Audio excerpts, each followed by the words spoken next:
Alright, this is Mike Cherney with Red YETI Racing.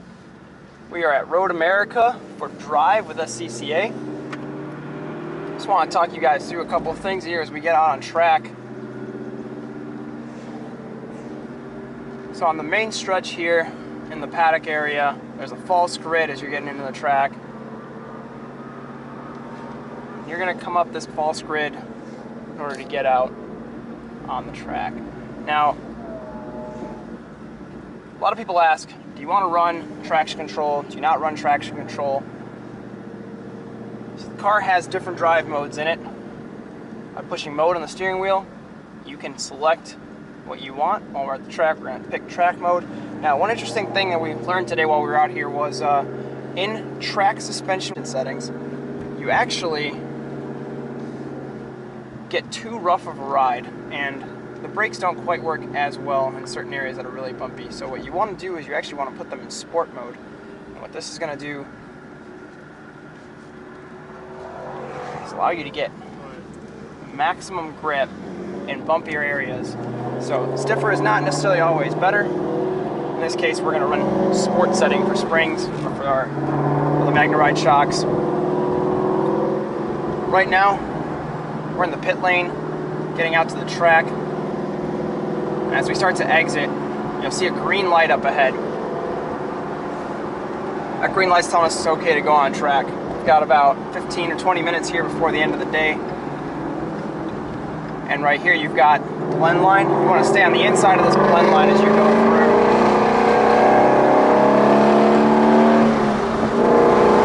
You're going to hug it around. You always want to check to make sure there's no traffic coming when you get out on track. And then come around here for turn 1. Now, a lot of people say, I want to run with traction control on. The reason they say this is because they're worried they're going to spin the car out while they're out going around doing their laps. The thing to know is once your tires are warm, your traction control really isn't helping you anymore.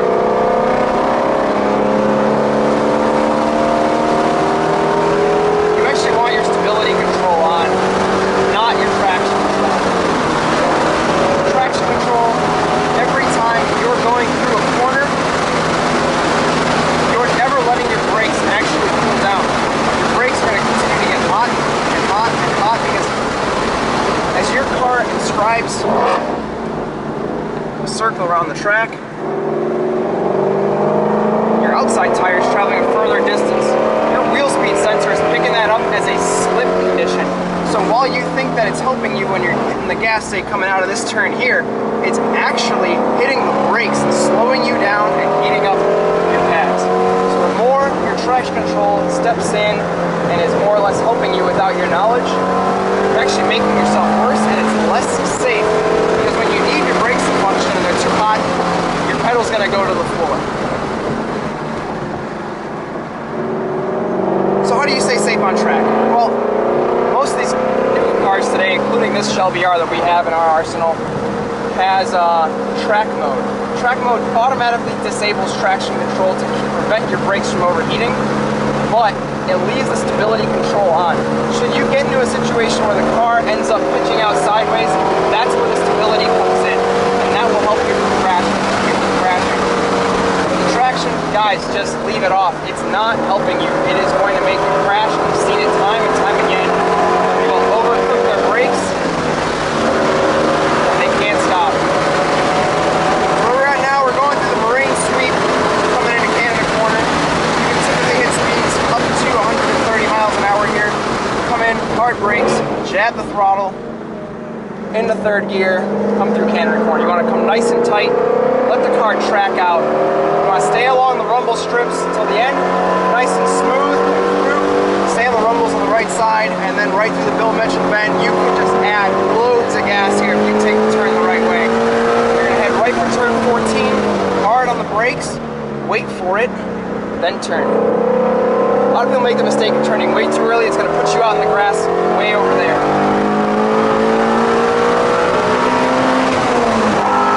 This car shines on this main straight. That hill is a torque meter, and this car just swallows it up. On this straight, you can hit up to 150 miles an hour, depending on how fast you can come out Again, a quick jab of the throttle. You're going to bring the car down into 4th gear. You're going to come around turn 1. Don't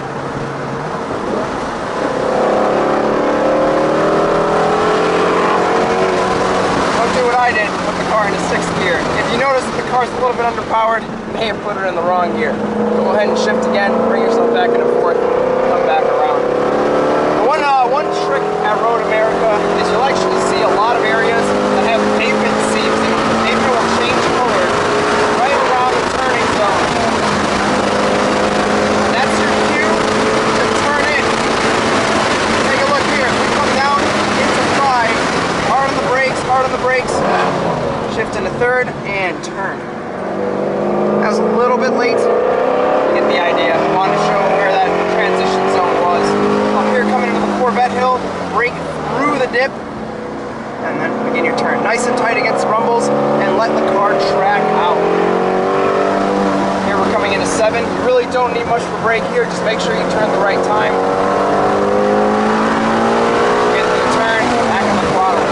4th gear coming down to the hurry downs. Hard braking, and right at that seam, you can turn in. Hug those rumble strips nice and tight, add the power, bring it into the carousel. On the carousel, you always want to stay on the right half of the track. The track is crowned here, so you're going to be off camber on a bad spot you really don't want to be being on the outside. The car will hold a lot of speed through here. Just take it nice and smooth, stay on the inside. Here's the kink. Rush the brake, get the nose set, you can come through here, and on the throttle all the way through. Guys, everyone's scared of the kink. It's not the scariest thing in the world. As long as you are focused and watch the track instead of the wall, things will go just fine for you. And you'll wonder why everybody is so worried about it. Canada corner, which we just exited, is probably the hardest turn on the track. You're coming in with a lot of speed, off of a turn. Your car might be upset coming in. Just, if you get into trouble, stay on the brakes, stay in a straight line.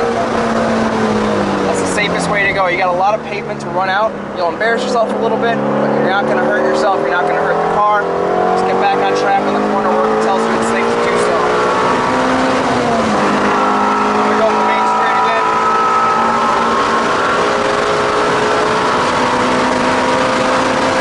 And actually, I don't know if you'll be able to see it on the camera. As I was coming up the hill, we actually had a spot where the car notified me that we actually lost traction. There's a seam in the pavement. If you got your traction control on, it's going to kick on the brakes through that section and heat up the brakes when you want them to be cooling off before another big braking area. Nice and tight through 3. Hard on the gas. And you guys want to take this in a straight line. So as you come through the Sargento sign, the road actually curves with you. You're going to straighten out as much as possible with the least amount of input on the wheel. Coming through here, again, hard on the brakes, brake on a diagonal into 5. You have another situation where the track is crowned, and if you're on the right side of the track, which is a normal racing line, you're going to be out of position, and it's going to be forcing you towards the wall. Not a great place to be. Every time you start to apply the gas after you get out of a turn, you'll feel the wheel want to unwind on you.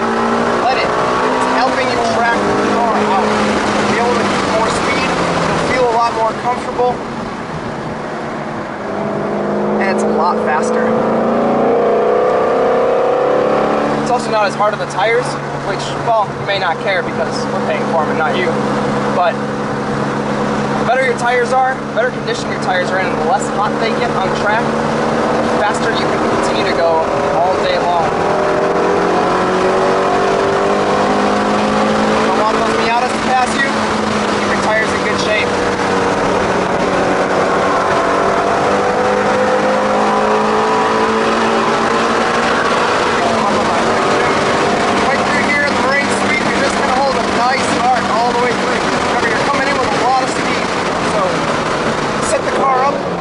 Brakes, shift into 3rd, bring the car around, let it track you out all the way wide. Stay wide, don't follow his line. You'll actually see him take off a little bit early. Follow that around and get you a nice arc coming through here so you can give it a lot of gas.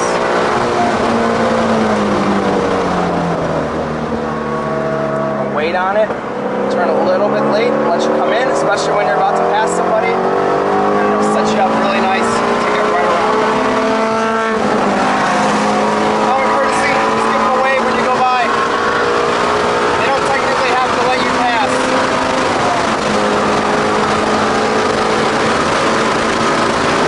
You got a lot of speed coming into one.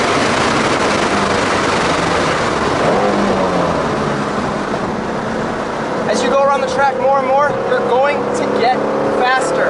Every time you get faster, you'll actually have to adjust your braking zones. The same place that was okay to brake before is not necessarily the same okay place to brake later. You may actually find yourself braking too late then with all the extra speed you're carrying. You're also going to get to those brake markers a lot faster than you were expecting to.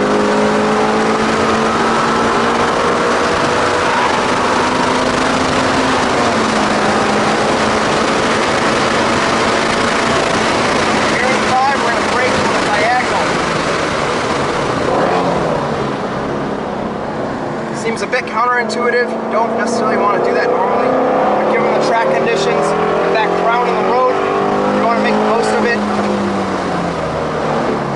Let it work to your advantage.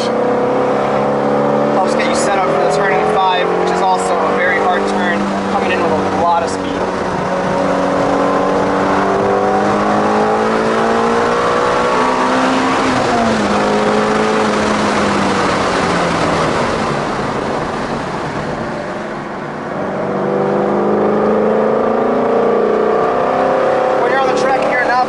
You'll have a tendency to oversteer the car. I did this for a few years. I had no idea what I was doing. Just being honest. As you come out, you start to learn a little bit more, you get a little more experience. You're actually oversteering the car when you start to hear that strut. When you came in with too much speed trying to make a turn, or you just have too much input on the steering wheel. It's not needed. You can actually back it off just a little bit, and you'll notice you'll follow the exact same arc coming back around.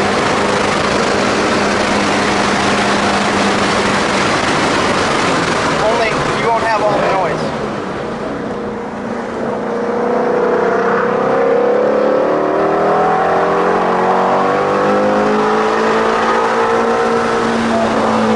Again, the less you scrub your tires, the longer you can keep on track without losing speed, and the more you can keep those Miatas off of you.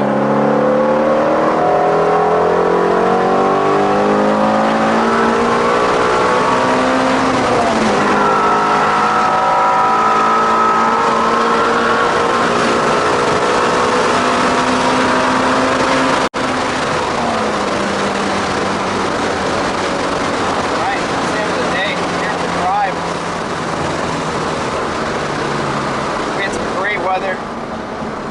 This track is absolutely epic. And it is so nicely set up for a car like this. I gotta tell you, the noise that comes out of the rear end of this car, it's like nothing else. We had Ferraris here today, lots of Corvettes, lots of eye candy. And we had people coming up to us all day long saying that is the greatest sounding car out here on the track today. I'm telling you, it's not just, you know, we have Porsche GT3s, Corvette ZR1s, Corvette Z06s, we have Ferrari 812s, Scaletti, 488, Pista. I mean, we're talking top tier, very expensive cars. And we kept pace with all of them. If you've ever been in a car that makes you smile, this car will make you grin.